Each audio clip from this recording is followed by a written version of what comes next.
1979. On air, online, and on your smart speaker. Royal Copenhagen. More than just ice cream. Open every day for food and coffee. Ultra-Tune. Over 270 locally owned centres servicing Australia since 1979. Hello, I'm Matt Layton. A crowd surge during Halloween festivities in Seoul has left more than 140 people dead and dozens injured. The Australian government is scrambling to find out if any of our citizens were killed or injured in the stampede. This witness says people kept pouring into a narrow alley that was already packed. It was like a scene from a movie in front of the hotel over there, like things happening during a war. They were doing CPR here and there, and people were rushing in as nothing was being controlled.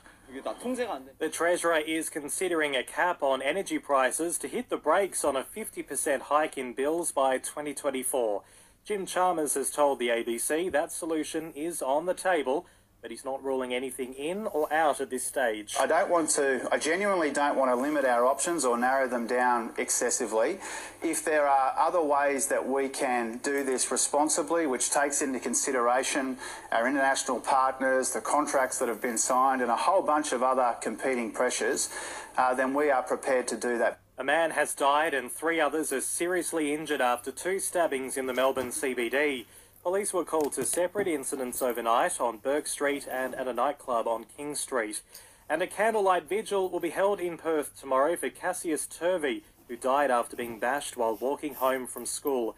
Rallies will then be held across the country on Wednesday following the alleged murder of the Indigenous teenager. Join the community that helps make wishes come true. Visit makeawish.org.au to make your donation today. That's makeawish.org.au. New Zealand continues to lead Group 1 of the T20 World Cup after a 65-run win over Sri Lanka.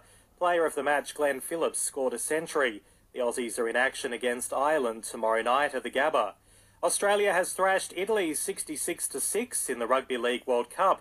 The Wallabies produced a come-from-behind 16-15 victory over Scotland. And in the AFLW, Melbourne has secured a top 2 spot following a 78-point crash on the West Coast.